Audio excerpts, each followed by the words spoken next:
मेरा नाम अल्बर्ट है। मेरा इस दुनिया में मेरी माँ के अलावा कोई नहीं था। मगर जब से मेरी शादी हुई थी वो भी बीमार रहने लगी थीं। हालांकि मैंने अपनी माँ का बहुत ध्यान रखा था, क्योंकि मुझे पता था मेरी माँ के अलावा मेरी इस दुनिया में कोई नहीं है।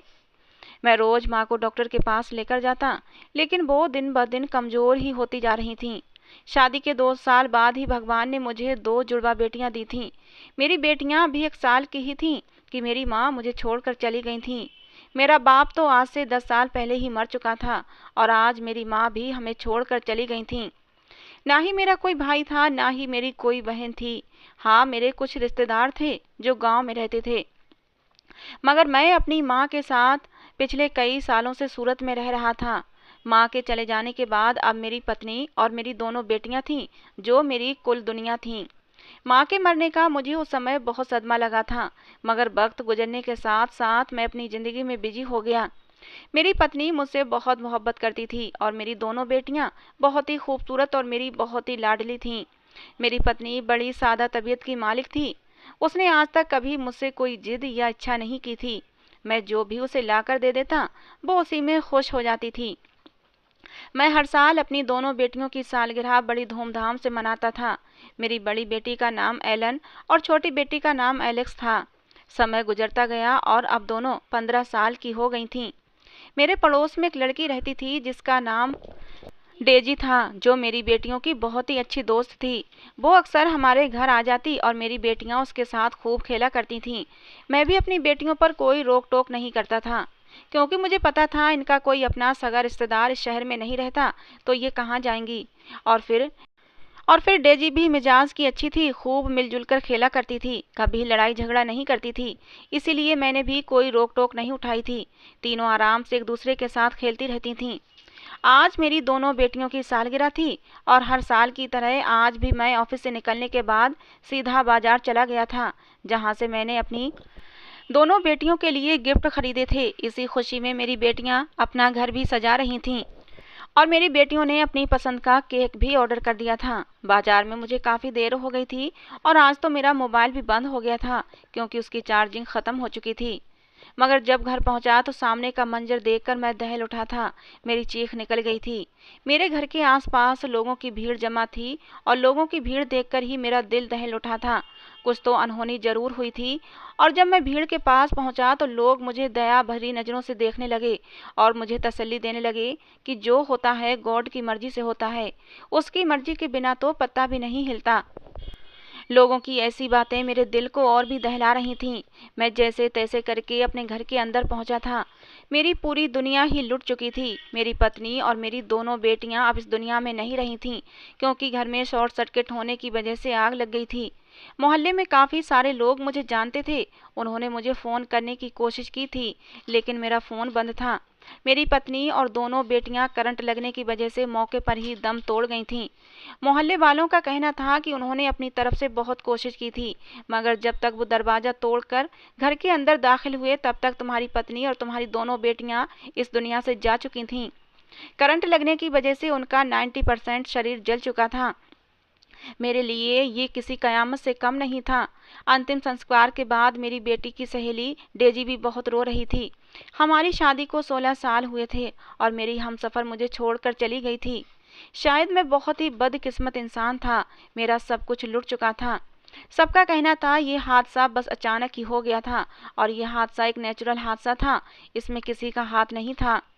सबसे पहले तुम्हारी पत्नी को करंट लगा था, और अपनी माँ को बचाने के लिए दोनों बेटियां अपनी माँ से लिपट गई थीं, जिस वजह से उन्हें भी करंट लग गया और तीनों की मौके पर ही मौत हो गई।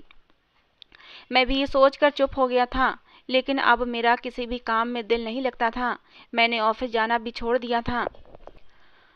मैंने सब कुछ छोड़ दिया, बस इतना काम करता कि 2 वक्त की रोटी खा सकूं। मगर मेरा वीरान पड़ा घर मेरा मुंह चिढ़ाता रहता था। घर आता तो अपनी पत्नी और बेटियों की याद सताने लगती। ख्याल आता कि जैसे अभी वो किचन से बाहर निकलेगी और कहेगी, खाना बन गया है, आप मुंह हाथ धो लें, मैं खाना लगा देती हूँ। मेरी बेटियां भागती भागती मेरे पास आएंगी और कहेंगी, पापा आज हमने स्कूल में ये किया, आज हमने वो किया। कभी मुझसे जिद करेंगी कि पापा मम्मी ने खाना अच्छा नहीं बनाया, हमें बाहर खाना खिलाने ले चलें। मुझे वो सारे पल याद आते थे जो मैंने अपनी पत्नी और अपनी दोनों बेटियों के संग गुजारे थे। मैं जब भी ऑफिस से घर आता था तब अपनी बेटियों को देखकर मेरे पूरे दिन की थकान उतर जाया करती थी और मैं फिर से इस जमाने से लड़ने के लिए तैयार हो जाता था। लेकिन अब ये सब कुछ मुझसे दूर हो गया था। मैंने अपनी ज़िंदगी का मकसद ही बदल लिया था। मैं लोगों की अब मदद किया करता था। मेरा काम तो ऐसा नहीं था। मैं तो पहले एक सीधा-साधा ज़िंदगी जीने वाला इंसान था। घर से ऑफिस जाता और ऑफिस से सीधा अपने परिवार के पास आ जाता था और बचा-खुचा टाइम मैं अपने परिवार के साथ हँसी-खुशी बिताया करता था। लेकिन अब कुछ भी करने का मन नहीं होता था। बस कोई गरीब, मजबूर, लाचार इंसान मिल जाता तो मैं उसकी मदद कर दिया करता था। ऐसा करने से मेरे दिल को थोड़ा-सा सुकून मिल जाया करता था। एक दिन मेरा एक पड़ोसी कहने लगा कि हमारे मोहल्ले में बड़े अजीब से मामले हो रहे हैं।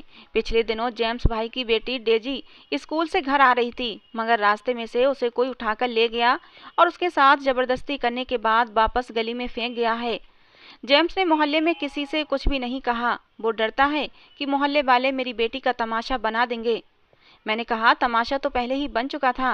वो मोहल्ले वालों को बताएगा तो कोई उसकी मदद करेगा। आजकल तो ऐसे ऐसे तरीके आ गए हैं कि इंसान पकड़ा ही जाता है।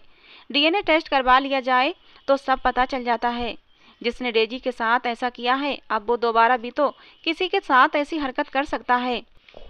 उस आदमी ने कहा कि यही बात तो हम उसे समझाने की कोशिश कर रहे थे, लेकिन जिसकी बेटी है वो सामने आना ही नहीं चाहता। वो कहता है कि बस जितना बुरा हमारे साथ होना था हो गया है, अब हम अपना तमाशा नहीं बनाना चाहते। अगर मैं पुलिस में रिपोर्ट करूंगा तो मेरी बेटी का तमाशा बन जाएगा, उसकी खबर अखबारों और टीवी में चलाई जाएगी, जो कि मैं बिल्कुल भी नहीं चाहता।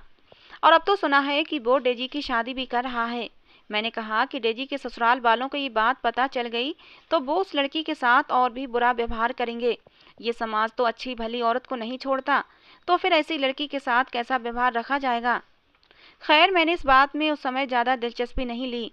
फिर एक दिन मैं घर वापस आ रहा था कि मुझसे एक लड़का आकर टकरा गया।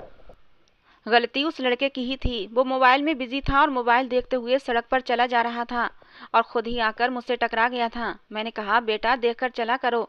उसने कहा कि बुढ़े तू देखकर चला कर। मैं हैरान रह गया था कि उसने मुझे इतने बुरे शब्दों में बात की थी, जबकि मैं तो उसे बेटा कहकर पुकार रहा था। मैंने उसकी शक्ल अच्छी तरह देखी। वो देखने में ही कोई आवारा टाइप का लड़का लग रहा था, जिसकी जेब में माँ बाप ने पैसे भर दिए थे, हाथ में महंगा मोबाइल पकड़ा दिया था, लेकिन तमीज से खाली था। इसीलिए उसके साथ बहस करना बिल्कुल बेकार था। वो लड़का मुझे घूरता हुआ वहां से चला गया, पर उसकी शक्ल मेरी आंखों में बस गई थी। मैं सोच रहा था कि उसके माँ बाप ने उसकी कैसी परवरिश की होगी। उसके माँ बाप ने उसे बड़ों से बात करने की तमीज भी नहीं सिखाई थी। राह चलते किसी आदमी से टकरा गया तो माफ़ी मांगने की बजाय उल्टा उसी को बातें सुना रहा था। उम्र बढ़ने के साथ साथ इंसान में ये हुनर नेचुरली आ जाता है कि वो शक्ल देखकर ही पहचान लेता है कि कौन कैसा है। लड़के की शक्ल देखकर ही पता चल जाता है कि वो लोफर है या जिम्मेदारियां निभाने वाला है, और लड़की की शक्ल देखकर भी पता चल जाता है कि उसे घर बनाने का शौक है या सिर्फ फैशन और मेकअप करने का शौक है। एक दिन मैं मोबाइल में कुछ देख रहा था कि मेरे सामने एक वीडियो आई। शायद किसी ने बहुत ही सेंसिटिव टॉपिक पर यह फिल्म बनाई थी, और उसका एक सीन था जिसमें बूढ़ी औरत कह रही थी कि इस मुर्दा औरत को दफनाने से पहले इसकी दोनों टांगों को अच्छी तरह से बांध दो। आजकल का ज़माना बड़ा ख़राब है। मैं ये सुनकर हैरान रह गया, क्योंकि हमारी फिल्में भी तो हमारे समाज का ही एक आईना होती हैं। क्या वाकई हमारा समाज इस तरफ जा रहा था कि कब्र में दफन औरतों को भी नहीं छोड़ता? अभी मैं यही सब कुछ सोच रहा था कि एकदम से अपनी बेटियों का ख्याल आ गया। ना जाने क्यों मुझे उनकी याद इस तरह आई कि मेरी आंखों में आंसू आ गए। अभी मैं अपने आंसू साफ कर रहा था कि एक लड़का वहां पर भागता हुआ आया। उसने कहा कि वो लड़की डेजी जिसके साथ जबरदस्ती की गई थी, उसका बाप उसकी शादी करना चाहता था, लेकिन उस लड़की ने नींद की गोलियां खा ली हैं और वो मर चुकी है। अब उसका बाप कहता है कि मेरी बेटी के अंतिम संस्कार में कोई भी नहीं जाए। वो अपनी बेटी के ताबूत के आसपास घूम रहा है और किसी को भी उस ताबूत के पास नहीं आने देता। वो कहता है, मैं खुद ही अपनी बेटी को ले जाऊंगा और उसे दफना दूंगा, कोई भी मेरे साथ नहीं जाएगा, क्योंकि मैं नहीं चाहता कि मेरी बेटी के मरने की खबर लोगों को पता चले। अगर आसपास के गांव में भी ये खबर फैल गई तो सब लोग आएंगे और मुझसे सवाल करेंगे कि जवान बेटी ने खुदकुशी क्यों की है, और फिर मेरी बेटी के मरने की खबर पुलिस तक भी पहुंच जाएगी।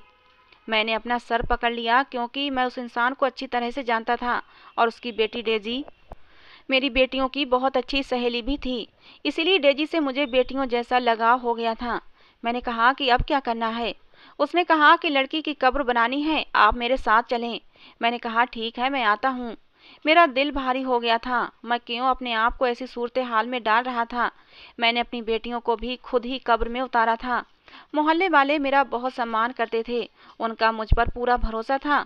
वो जानते थे कि मैं एक दुखी आदमी हूँ जिसकी पूरी फैमिली ही इस दुनिया से जा चुकी है। बेटियां सबकी एक जैसी होती हैं। मैं सबको अपनी बेटियों की नज़र से देखा करता था, इसीलिए लोग मेरा बहुत सम्मान करते थे। तभी तो ये लड़का मुझे बुलाने के लिए आया था और मुझे सारा मामला समझाया था। डेजी का बाप कह रहा था कि बस जल्दी जल्दी से इसे दफन कर दो, ज़्यादा देर न लगे। मैं उसके साथ चला गया। उसके बाप को देखकर मैं हैरान रह गया। उसकी आंखों में कोई भी आंसू नहीं था। वो बस यही कह रहा था कि गॉड ने मुझे बेटी दी थी और गॉड ने ही वापस ले ली। बेटियां तो होती ही हैं बदनामी फैलाने के लिए। अब मैं किस किस को जवाब देता फिरूंगा। इससे पहले कि पुलिस आ जाए और ये पुलिस केस बन जाए, ये काम जल्द से जल्द ख़त्म हो जाना चाहिए। मैंने अपनी बेटी का पोस्टमार्टम नहीं करवाना, नहीं तो बात कहाँ से कहाँ पहुँच सकती है। मैं सोच रहा था कि डेजी की माँ पर क्या गुजर रही होगी, क्योंकि औलाद से सबसे ज़्यादा मोहब्बत माँ को ही होती है। वो रो रही होगी, तड़प रही होगी। सुनने में आया था कि डेजी के बाप ने घर में डेजी की बॉडी को 5 मिनट भी नहीं रखने दिया था। जैसे ही पता चला कि डेजी दुनिया से चली गई है, बस 10 मिनट के अंदर ही ताबूत मंगवाया गया और जल्दी जल्दी उसे ताबूत में पैक कर दिया गया था। कब्र की खुदाई शुरू हो गई थी, लेकिन जब डेजी की बॉडी को पकड़ाया गया तो मुझे ऐसे लगा कि जैसे वो जिंदा है और सांस ले रही है। फिर मैंने सोचा कि शायद मुझे वहम हो रहा होगा। ऐसा कुछ नहीं है। शायद मेरे दिल में मेरी बेटियों का ख्याल आ गया है। शायद ये मेरा दुख था जो मैं इस तरह की बातें सोचने पर मजबूर हो रहा था। हमने डेजी को दफना दिया। जैसे ही हमने डेजी को दफन किया तो उसके बाप ने कहा, चलो, इससे मेरी जान छूट गई। मैं हैरान रह गया कि उसने अपनी बेटी के लिए ऐसे शब्द इस्तेमाल क्यों किए थे। हम लोग एक दूसरे की शक्ल देख रहे थे। लड़की को दफनाकर सब लोग वापस आ गए। अभी घर आए आधा घंटा ही हुआ था कि मेरा दिल बेचैन होने लगा। आज उस लड़की को दफनाकर मुझे अपनी बेटियों की याद आ रही थी। मैंने सोचा कि कब्रिस्तान चला जाता हूँ, जाकर थोड़ी देर वहाँ बैठ जाता हूँ, क्योंकि जिस जगह पर डेजी को दफनाया गया था वहाँ मेरी बेटियाँ भी दफन थीं। मैं कब्रिस्तान जा रहा था और सोच रहा था कि डेजी ने अपनी जान क्यों ली होगी। शायद वो किसी को धोखा नहीं देना चाहती थी, अपने होने वाले पति को अंधेरे में नहीं रखना चाहती थी, क्योंकि उसकी इज्जत लुट चुकी थी। और शायद उसने यही सोच लिया होगा कि ये समाज अब उसको कभी भी इज्जत की निगाह से नहीं देखेगा। अभी मैंने कब्रिस्तान में कदम रखा ही था कि जैसे मुझे कब्रिस्तान में किसी के होने का एहसास हुआ। जैसा मैंने पहले बताया था कि उस लड़की की कब्र मेरी बेटी और मेरी पत्नी की कब्र के पास ही थी, तो मैं वहीं जा रहा था। लेकिन इससे पहले ही मैं वहां पहुंचता, मुझे उस कब्र पर 2 लोग खड़े हुए नजर आए। मैंने सोचा कि शायद डेजी का बाप है और साथ में कोई और आदमी है, जो सबके सामने तो मजबूत बनने के लिए कह रहा था कि अच्छा हुआ मेरी बदनामी का कारण ख़त्म हो गया, लेकिन अब शायद उसे अपनी बेटी की याद आई है और अब रात के अंधेरे में यहाँ आया है। इसीलिए मैं जरा पीछे ही रुक गया और अपने कदम भी धीरे कर लिए। जब मैंने गौर से देखा तो महसूस किया कि वो उसका बाप नहीं है, क्योंकि उसका बाप तो अच्छा खासा सेहतमंद मोटा आदमी था और ये दोनों तो दुबले पतले और कुछ छोटे कद के लग रहे थे, जैसे कि जवान लड़के होते हैं। और उस लड़की का तो कोई भाई भी नहीं था, वो तो 4 बहनें थीं। शायद इसीलिए तो उसका बाप अपनी बेटियों से तंग था कि उसे बेटी की वजह से बदनामी सहनी पड़ी। इसीलिए वो अपनी बेटी डेजी से पीछा छुड़ाना चाह रहा था। मैं कुछ पीछे ही रुक गया, लेकिन अब मुझे उन लोगों की आवाज़ नहीं आ रही थी। मैं इस कब्रिस्तान के चप्पे चप्पे से वाकिफ था, क्योंकि मैं अपनी बेटियों की और अपनी पत्नी की कब्र पर आता रहता था।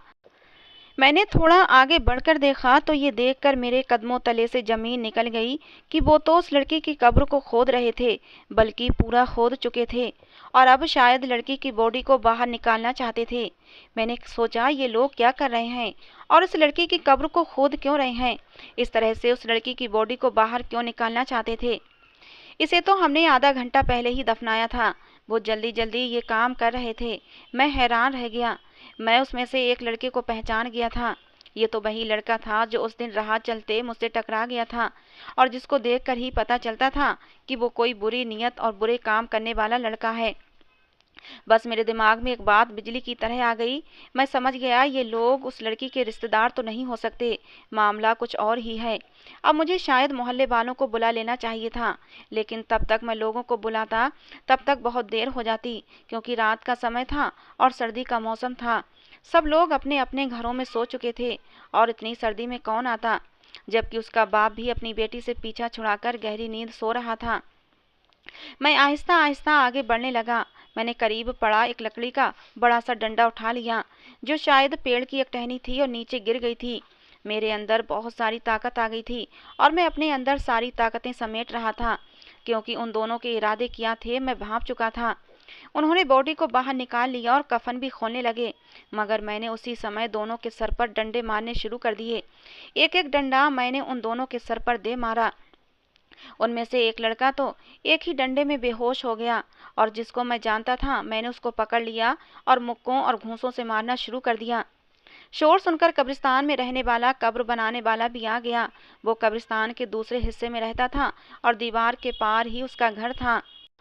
इतनी दूर से वो देख तो नहीं सकता था कि यहाँ क्या हो रहा है, लेकिन शोर सुनकर वो भागता हुआ आया था। वो लड़का जमीन पर गिर गया था। मैंने जल्दी जल्दी बॉडी को ऊपर दोबारा से कपड़ा लिपेट दिया, लेकिन ये देखकर मैं हैरान रह गया कि वो लड़की तो जिंदा थी, क्योंकि वो सांस ले रही थी, लेकिन शायद गहरी बेहोशी में मालूम हो रही थी। कब्र बनाने वाला आदमी वहां पर आ चुका था। उसने उस लड़के को पकड़ लिया। मैंने कहा कि इसको जाने मत देना, और ये जो बेहोश पड़ा है इसको भी पकड़ लेना। ये लड़की जिंदा है, मैं इसे अस्पताल लेकर जा रहा हूँ। उस आदमी ने कहा, ये तुम क्या कर रहे हो? ये लड़की मर चुकी है और उसकी डेथ बॉडी को लेकर कहाँ जा रहे हो? मैं जोर से चिल्लाया। मैंने कहा, ये मरी नहीं है। मैंने जल्दी से डेजी को गोद में उठाया। उसका वजन इतना ज्यादा नहीं था। दुबली पतली 17-18 साल की लड़की थी। अस्पताल करीब ही था। मैं जल्दी जल्दी उसे वहां पर ले गया। डॉक्टर भी हैरान रह गए थे। बाकी सब लोग भी हैरान थे, क्योंकि डेजी की बॉडी कफन में लिपटी हुई थी, और इस तरह कफन में लिपटी बॉडी को अस्पताल में लाना सबको हैरान कर गया था। बल्कि उल्टा सब लोग मुझ पर गुस्सा होने लगे कि डेथ बॉडी को अस्पताल में इलाज कराने के लिए क्यों लाए हो। मैंने डॉक्टर को कहा कि इसको चेक करें, ये जिंदा है।